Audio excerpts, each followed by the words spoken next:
eu queria refletir com os irmãos, na noite de hoje, sobre o tema cultivando uma visão esperançosa da vida com base no Evangelho. Vou repetir, uma mensagem que tem um título um pouco grande, mas cultivando uma visão esperançosa da vida com base no Evangelho.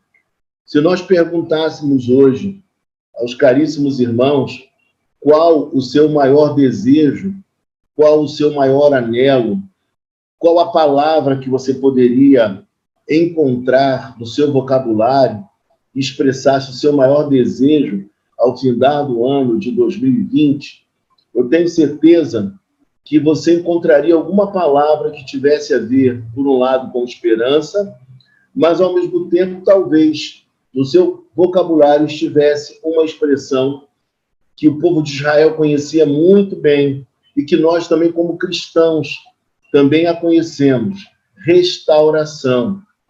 Todos nós desejamos por restauração, restauração da nossa saúde, restauração do nosso país, restauração da nossa saúde, restauração para que o mundo viva um novo tempo, onde a pandemia já não esteja mais presente e que nós vivamos a nossa vida de maneira mais tranquila, podendo gozar de tudo aquilo que Deus proporciona a mim e a você para o nosso deleite, porque, de fato, as coisas criadas por Deus, elas são para o nosso prazer, para o nosso deleite.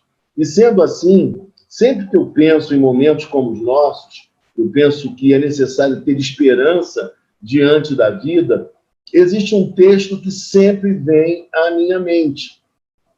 E é um texto que eu já falei inúmeras vezes, em diversas igrejas, eu preguei sobre esse mesmo texto. É um texto muito conhecido por todos vocês. Talvez, se eu perguntasse, talvez alguns irmãos dissessem: eu sei qual é o texto, pastor. E esse texto é justamente o Salmo de número 126. O Salmo 126 é um salmo que é conhecido como Cântico dos Degraus.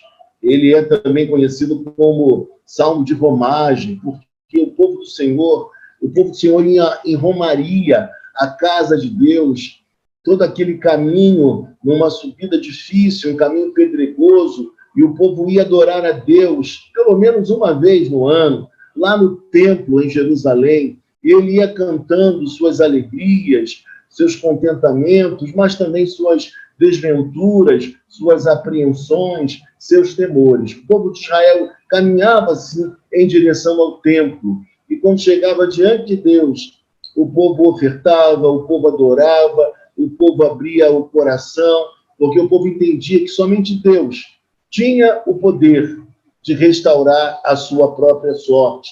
E eu diria para você nesta noite que nós também pensamos da mesma forma. Para nós, o único que tem o poder supremo para restaurar a nossa sorte, para mudar todas as coisas, ele tem um nome: é Jeová, é o Senhor Deus, é aquele que tem a provisão, é Jeová Jiré, é ele que é o nosso Deus, o Senhor que de fato cuida de cada um de nós, que nos sustenta. É um Deus amoroso, mas é um Deus forte, é um Deus firme, é um Deus que traz segurança ao coração do cristão. Embora nós sejamos frágeis, mas ele é forte.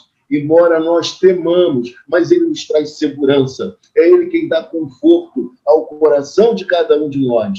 E, portanto, o Salmo 126, ele é um salmo que, para mim, expressa essa visão de esperança para com a vida, mesmo quando os dias não são tão generosos, mesmo quando o tempo é difícil. Esse salmo nos apresenta um enredo, uma história que traz contentamento e esperança ao coração de todo aquele que vive momentos desafiadores, como eu tenho certeza que desses irmãos que estão presentes aqui nesta noite, a maioria deles, poderia dizer que todos, de alguma forma, estão vivendo momentos desafiadores, porque eu também o estou, e eu tenho certeza que não é diferente com cada um de vocês. E o texto nos fala a respeito justamente dessa restauração e dessa esperança que brota, que surge em nosso coração, mesmo nos momentos mais agudos, mais adversos da história humana e da nossa história pessoal.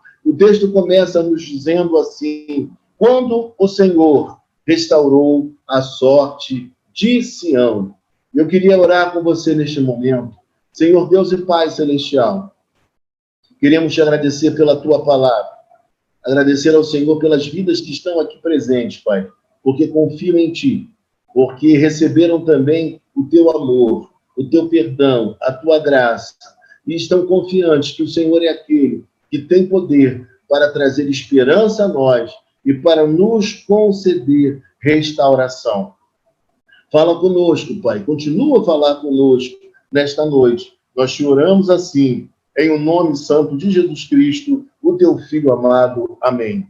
Então, quando o Senhor restaurou a sorte de Sião, só quem já viveu um momento profundamente adverso na vida sabe a alegria que brota no coração quando as circunstâncias são completamente alteradas, quando o tempo difícil passa e um novo tempo se inaugura, quando as coisas voltam à sua normalidade, quando a vida viceja outra vez. Quem já viveu experiências assim, experiências com Deus, sabe o que o salmista estava experimentando. Então, quando o Senhor restaurou a sorte de Sião. E o que acontece quando Deus, irmãos, quando Deus restaura a nossa sorte, quando cai muita chuva e depois o sol volta ao cenário, trazendo beleza, trazendo fulgor, trazendo iluminação. Ah, meus irmãos, o texto diz para nós, quando o Senhor restaurou a sorte de Sião, ficamos como quem sonha. E eu diria para você nesta noite que Deus, Ele deseja que nós tenhamos essa visão esperançosa em relação à vida. E diria para você que quando Ele restaura a nossa sorte, inevitavelmente a gente fica como quem sonha. Parece aquela experiência vivida por nós quando nós éramos mais novos, né? Que a gente era garoto no colégio, que a gente dizia assim quando uma coisa boa acontecia conosco. Quando a namoradinha, quando a menininha bonitinha do colégio parece que estava gostando de nós, quando alguma coisa boa acontecia, quando o presente chegava no dia de Natal, através do papai e da mamãe, a gente dizia, meu Deus, eu consegui aquilo que eu tanto sonhava, que eu tanto queria, belisca aqui para ver se é verdade, é bom demais. Eu diria para você nesta noite, quando o Senhor restaurou a sorte de Sião, a gente ficou assim mesmo. E a gente fica assim mesmo. Meu Deus, parecia que não voltaria um tempo bom de alegria, de contentamento e de felicidade. E quando o Senhor restaura a nossa sorte, a gente sonha, a gente fica como quem está sonhando. E uma vez que as circunstâncias mudaram, nós passamos a ter agora um olhar esperançoso em relação àquilo que ainda não está totalmente de acordo com o nosso querer, com a nossa percepção, com o nosso sonho. A gente começa agora a imaginar, se Deus fez isso que parecia tão difícil, Deus então tem poder para fazer outras coisas maravilhosas, espetaculares, sensacionais na minha vida e na sua vida. Realmente, Deus, Ele é aquele que não tem coisas grandiosas demais que Ele não possa executar. Ele tem poder para isso.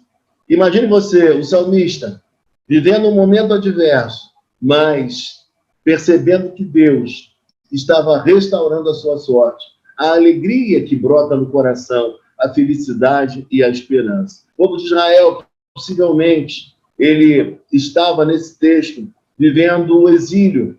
E, portanto, por estar no exílio, não tinha a mesma alegria, porque estava longe da sua terra. O povo não tinha vontade de cantar, de dançar. Era um povo festivo, um povo festeiro, um povo que gostava de coisas boas, que gostava da alegria, que gostava da celebração, que gostava da dança.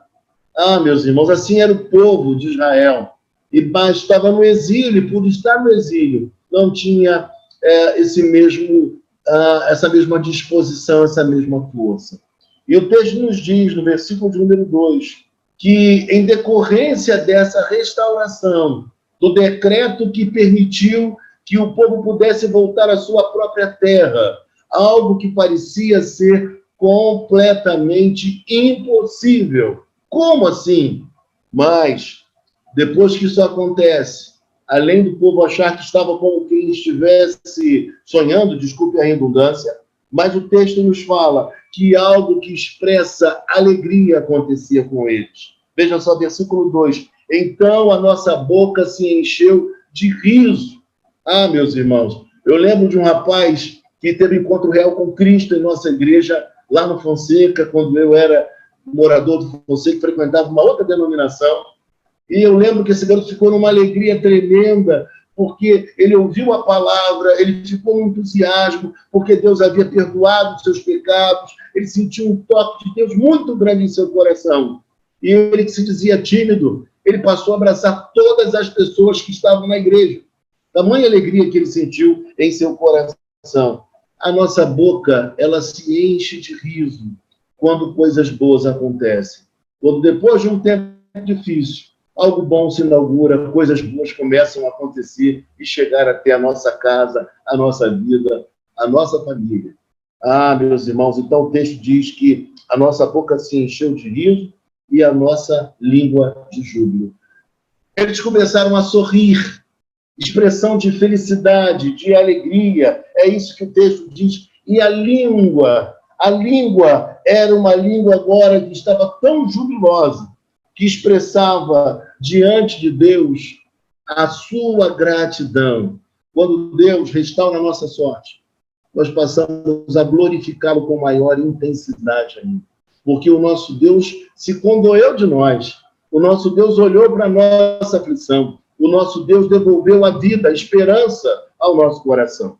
E o texto nos fala que a alegria era intensa, que havia júbilo, que havia expressões de louvor e adoração. Imagine você que, de repente, recebeu agora um laudo que está curado. Você estava temeroso, mas agora veio o laudo, olha, está curado. Ou então existe um medicamento que vai resolver o seu problema, que vai atenuar suas dores. Existe algo bom por acontecer.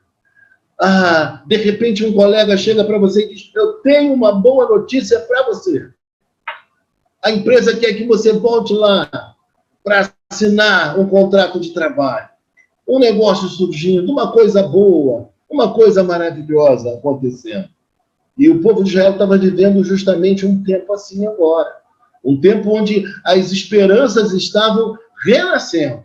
E eu digo para você nesta hora, uma das coisas que eu mais sonho nesse findar de ano é justamente que as esperanças renasçam de maneira sólida no meu coração, no seu coração, para vivermos em 2021 não apenas uma virada de paz, nova devoção, um novo entusiasmo de servir a Deus, com mais dedicação ainda, é o que nós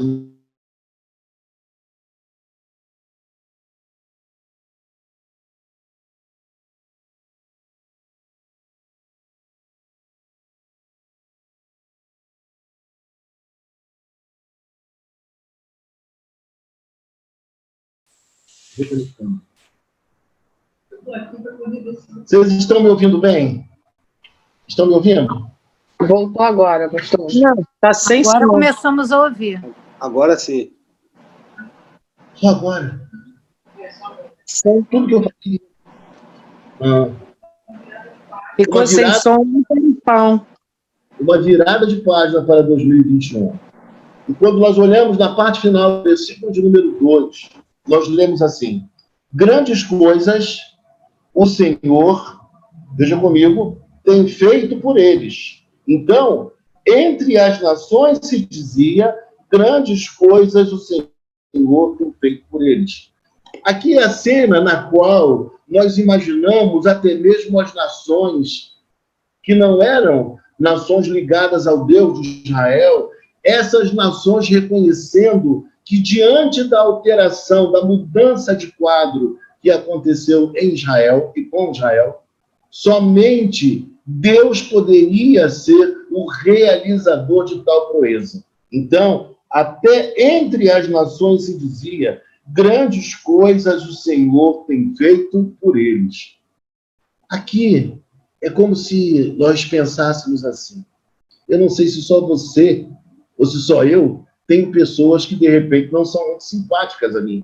Eu acho que todo ser humano deve ter alguém que não é muito favorável a nós, não gosta muito da gente. Deve ter alguém, né? Sempre tem alguém. Mas imagine você, alguém que, de repente, não simpatize com a sua pessoa, que não torça por você, que não te apoie, que não goste do seu sucesso, da sua vitória, da bênção sobre a sua casa, sobre a sua vida. Alguém que fica triste quando você está sorrindo, quando você está feliz, quando você está curado, quando você está são, quando você está bem no casamento, quando você está namorando.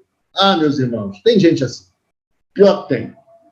Mas até essas pessoas, elas são obrigadas a dizer: grandes coisas tem feito o Senhor por eles. Elas precisam reconhecer que a grande mudança que aconteceu em nós, em nossa casa, em nossa vida, tudo isso é fruto, só pode ser fruto da bênção de Deus. Porque em tempos de crise, em momentos difíceis, em situações que aparentemente são sem saída, Deus trouxe uma bênção grandiosa sobre nós. E assim foi com Israel. O povo poderia voltar agora para a sua terra, para a sua gente, reconstruir a nação, viver um novo tempo de felicidade e alegria, com muita esperança no coração. Eu digo que o povo de Israel tinha experiência com Deus. O povo de Israel sabia os dois lados da moeda. O momento da crise, da dificuldade, mas também o momento da bênção, da alegria, da superação, da vitória. Mas é interessante dizer, meus irmãos, e no versículo 3 o texto expressa assim uma grande realidade. Com efeito, grandes coisas fez o Senhor por nós, por isso estamos alegres. Não somente as pessoas foram capazes de reconhecer que Deus estava na vida deles, na sua vida, na minha vida, mas até mesmo nós, agora que tudo passou, que o tempo mudou, que as coisas começaram a mudar, melhorar, nós somos capazes de dizer: com efeito, grandes coisas fez o Senhor por nós. E eu reconheço as grandes coisas que Deus tem feito por nós. Eu reconheço as grandes coisas que Deus tem feito durante toda a nossa trajetória de vida, minha, da minha família. Eu tenho certeza que na vida dos irmãos também. Deus tem operado coisas especiais na sua casa, na minha casa. E o texto diz para nós que esse era o motivo da felicidade deles. Por isso estamos alegres. Final do versículo 3. O povo estava alegre porque viu que o Deus deles não era um Deus inerte, não era um Deus paralisado, mas era um Deus que, de fato, intervém na nossa história. Ele é Deus de longe, mas ele é Deus de perto. Ele é Deus grandioso, mas ele também é Deus que se faz pequeno, desce da sua glória e habita entre nós para saber tudo o que acontece com você, que acontece comigo. E é isso que deve nutrir a nossa esperança, para que cultivemos uma visão de esperança da vida com base no Evangelho de Jesus Cristo. Mas quando chega no versículo de número 4, há uma ruptura, uma coisa estranha no texto, aparentemente, que a gente, numa leitura corrida, não se dá conta, ou aqueles que leem de maneira mais acurada o texto, ficam se perguntando e não entendem o que o texto quer dizer. Veja comigo no versículo 4, quando no versículo 4 o salmista expressa o seguinte: restaura, Senhor, a nossa sorte, como as torrentes no Negueb. Aí surge uma pergunta inevitável. Vocês estão me ouvindo bem? Surge uma pergunta inevitável. Deus não havia restaurado lá na frente, no primeiro versículo, quando o Senhor restaurou a sorte de Sião? Por que o salmista, mais uma vez, ele pede restauração? Restaura, Senhor, a nossa sorte. O salmista pede, mais uma vez, para que a sorte seja restaurada, porque o salmista vive a experiência que nós também vivemos no dia a dia da nossa própria história. O salmista está contando aqui que o povo voltou para casa, e voltou feliz, e voltou contente. Só que no segundo momento, quando esse povo olha para a terra, o povo vê que a terra estava árida, que a terra estava seca, não podia plantar logo, não podia cultivar a terra de qualquer jeito. E por conta disso, vendo as casas derribadas, tudo destruído, eles voltaram para casa. Mas a realidade era uma realidade dura, porque a terra estava imprestável para o cultivo. Tudo estava destruído e precisaria de muito empenho, de muita força, de muito ânimo para poder reconstruir aquela realidade tão prejudicada e tão precária. E aí eu digo para você nesta hora, por isso que o salmista diz assim, restaura, Senhor, a nossa sorte. O que o salmista viveu aqui, conta a saga do seu povo, é aquela mesma situação que você viveu também. Quando nós, depois de conseguirmos uma grande vitória, uma grande bênção, nós nos deparamos com um segundo momento. E o segundo momento é quando a ficha cai, como diziam na minha época. A realidade se apresenta de maneira consumada. E ela vai requerer de nós ainda mais empenho, ainda mais força, ainda mais encorajamento, ainda mais esperança. E eu digo para você, nós somos um povo da esperança. Nós somos um povo galhardo, um povo guerreiro, um povo que não retroage, um povo que não sossega, um povo que de fato confia em Deus e por isso vai avante. E o texto nos diz assim, restaura, Senhor, a nossa sorte como as torrentes do Neguev. Quando a bênção vem, com ela vem também os desafios. Os desafios, por exemplo, de mudar o estilo de vida que nós temos levado. O desafio, por vezes, de alguém que vivia sozinho e agora passa a ter uma companheira, ou passa a ter um companheiro. Queria muito isso, mas agora existe uma mudança na sua vida, no seu cenário, no seu jeito de ser. Vai ter que aprender a agir, vai aprender novas coisas. Imagina aquele que voltou a estudar depois dos 50 anos e que, ao fazer um curso, uma faculdade, precisa agora dedicar tempo à leitura, aos trabalhos, aos prazos, de tudo aquilo que precisa ser entregue. É algo novo, desafiador. São apenas alguns exemplos simples que você poderia levar para outras áreas da sua vida que são mais complexas. E aí eu digo a você, nessas horas, nós falamos, Deus, eu precisando. Deus, mais uma vez, restaura a minha sorte, porque é grande demais o desafio que eu tenho que enfrentar. O Senhor realizou aquilo que eu desejava. O Senhor respondeu a minha oração. Mas agora eu tenho um grande e profundo desafio pela frente. Mas, meu irmão, minha irmã, por isso textos para nós assim, restaura a nossa sorte como as torrentes no Neguev. Estudei uma ocasião e o texto me explicava que o deserto do Neguev, ele é o território de Israel, ele é aproximadamente tem 80%, tinha 80% de área desértica. O deserto do Neguev. E o que acontece? Por conta desse obstáculo do clima impróprio, do solo árido, o povo de Israel, como ninguém, domina a tecnologia da irrigação. Uma coisa diversa fez com que Israel desenvolvesse uma tecnologia, estudos, e hoje ele está à frente. É um país que está na ponta do conhecimento para irrigar áreas desérticas, semiáridas e coisas semelhantes. Então, na minha vida, também é assim. Na sua vida também é assim. São as dificuldades da existência que nos ensinam a vencer os momentos que nós temos enfrentado hoje. O ano de 2020 foi um ano assim. Foi um ano diferente, foi um ano de muitas dificuldades que nós, para nos superarmos, tivemos que aprender a mexer com novas tecnologias. Alguns tiveram que mudar de profissão, adequar a sua atividade profissional para poder sobreviver, para poder trazer o pão de cada dia para a sua casa. Foi algo inusitado, algo diferente, um período de muita dor, um período em que nós tivemos que fortalecer muito em Deus o nosso coração, porque todos nós nos sentimos fragilizados. Mas, ao mesmo tempo, esse evangelho maravilhoso, ele traz sobre nós uma grande e profunda esperança. Por isso, aquilo que não está bom, ele pode ser melhorado, porque Deus nos dá força e condição de superarmos as dificuldades que estão à nossa frente.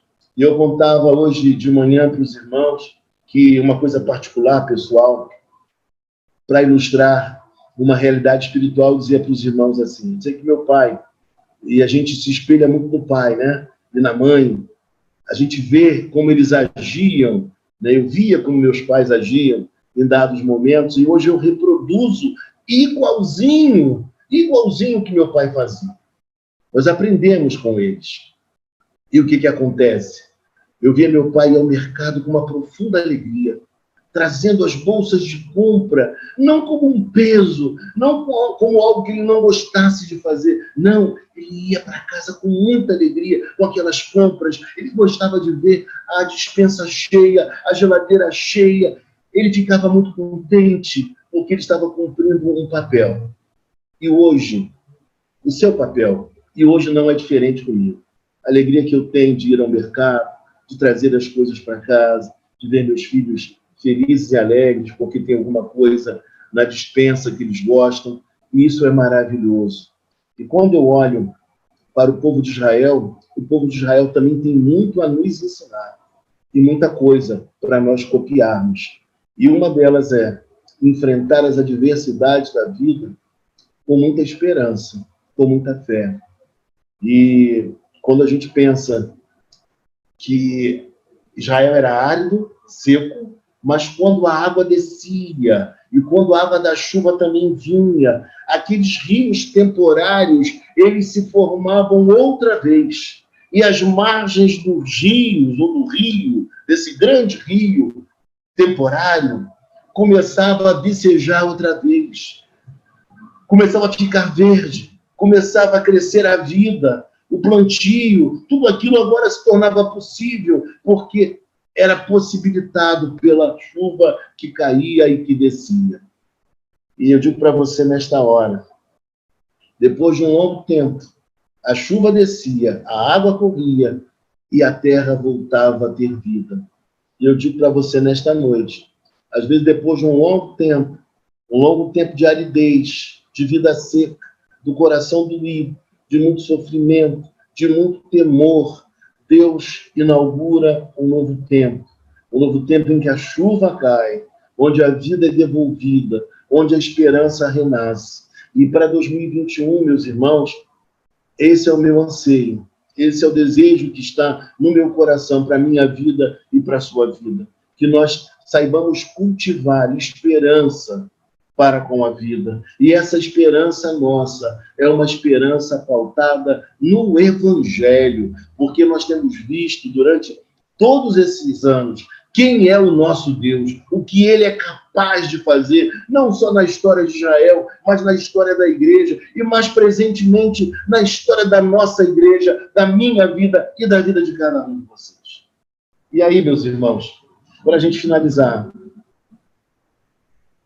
o texto diz no versículo de número 5, um versículo muito conhecido de todos: os que com lágrimas semeiam, com júbilo ceifarão. O que o salmista quer expressar aqui é que, durante aquele período, eles plantavam sem saber se iriam colher. Eles plantavam sem saber se, de fato, chegaria o momento da ceifa, da colheita. Assim como nós vivemos e devemos viver cada dia de uma vez. Se Deus nos concede o dia de hoje para vivermos, vamos viver o dia de hoje com toda intensidade, com toda força, com toda esperança, porque este é o dia que o Senhor nos deu e nós devemos nos alegrar nele. Deve ser assim. E diz mais esse texto, esse versículo: esse versículo também nos apresenta a realidade que as grandes vitórias que nós conquistamos na vida, elas são realmente consolidadas a partir das lágrimas que foram derramadas dos nossos olhos e rolaram pela nossa face. As grandes vitórias, as grandes alegrias, as grandes conquistas em Deus que nós obtivemos, elas foram, de fato, conquistadas assim. Os que com lágrimas semeiam, com muita lágrima, com muito choro, pedindo a Deus graça e misericórdia e força para continuar. E Deus foi dando disposição, e Deus foi dando um ânimo novo. E nós prosseguimos.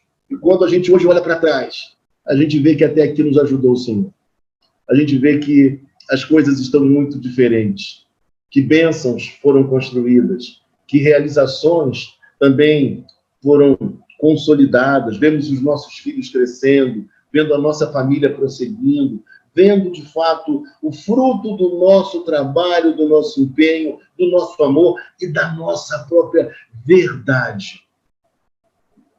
Porque nós somos da verdade e nós vivemos pela verdade e não para a mentira.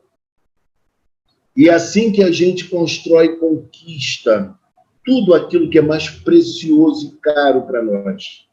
É debaixo de muitas lágrimas, chorando com o filho, às vezes doente, chorando, às vezes, com um parente que também está vivendo um momento difícil de desemprego, vivendo momentos com pessoas próximas a nós, ou até mesmo dentro da nossa casa, problemas relacionais, dificuldade de compatibilidade com a mulher ou com o marido. Tudo isso a gente vive. Mas, com as nossas lágrimas sendo vertidas, e o nosso Deus fortalecendo a nossa vida e nos encorajando, nós, de fato, colheremos o fruto com júbilo, com alegria não pequenina, mas com uma alegria extrema, com um coração vibrante, jubiloso, eufórico para adorar a Deus, exultante na presença de Deus. Por isso eu digo para vocês que existem certas expressões de louvor e adoração a Deus que eu não recrimino. Porque, às vezes, a vitória de Deus na nossa vida é tão grande que a gente, no recôndito do nosso lar, na nossa casa, a gente começa a levantar as mãos para cima, a pular de alegria, a agradecer a Deus, porque foi algo muito especial que Deus realizou na nossa história. Por isso, há lugar para isso, sim, na nossa espiritualidade. Para essa face mais espontânea da nossa adoração. Porque só quem vive sabe, só quem supera, só quem já viveu momentos assim sabe como isso se dá. Como a história de um pastor que eu soube, que ele teve que se ausentar do ministério, porque o seu filho estava envolvido com drogas. E naquele momento, me ouve bem? Naquele momento, ele precisou se ausentar do ministério para recuperar o seu filho, para dar atenção a seu filho, para que o filho pudesse ser tratado, cuidado, zelado, para que ele abandonasse as drogas. E quem me contou a história me disse que o filho desse homem é um pastor. Hoje é um pastor. Foi uma luta, foi um sofrimento, mas Deus deu vitória àquele homem. E um homem que, apesar de todas as lutas, inclusive com os filhos, e com esse filho, esse homem conseguiu deixar um legado maravilhoso para a sua igreja, para a sua denominação, para o Evangelho. E aí o texto termina nos dizendo assim: quem sai andando e chorando enquanto semeia, ou seja, quem sai derramando, jogando, lançando a semente por todo o terreno. E ele faz isso sem saber se vai colher ou não. Mas ele o faz, e ele o faz chorando, porque não sabe o que acontecerá. Mas o texto nos fala, quem faz isso enquanto semeia, ele voltará com júbilo, trazendo os seus feixes. Eu diria para você nesta hora que aquele que planta na esperança, aquele que coloca, que lança no solo a sua semente, por acreditar que Deus vai fazê-la frutificar, inevitavelmente essa pessoa, ela vai colher o fruto da sua entrega, da sua dedicação, do seu trabalho. Eu queria que nós pensássemos assim nesta noite, que eu e você, que temos nos empenhado em Deus, temos dedicado a nossa vida ao Senhor, nós traremos finalmente os feixes, as plantas colhidas, o fruto do nosso trabalho, de forma empacotada, preparada, para seguir adiante, para seguir o processo. Nós faremos isso porque Deus é conosco. E não há ninguém que uma vez plantando, uma vez dedicando a sua vida a uma causa justa, honesta e válida, que essa pessoa não venha, em Deus, a colher o fruto do seu trabalho, do seu plantio. Vai extrair a colheita, e com muita alegria e com muita felicidade. Mas se o momento requer de nós o derramar de lágrimas, saiba que a alegria virá, que o júbilo virá, porque nós temos promessas de bênçãos do Senhor no tempo presente e promessas ainda mais inesgotáveis na vida futura. Que Deus te abençoe, que Deus nos abençoe e que venha 2021 para que nós vivamos cultivando de maneira muito esperançosa uma visão com base no Evangelho.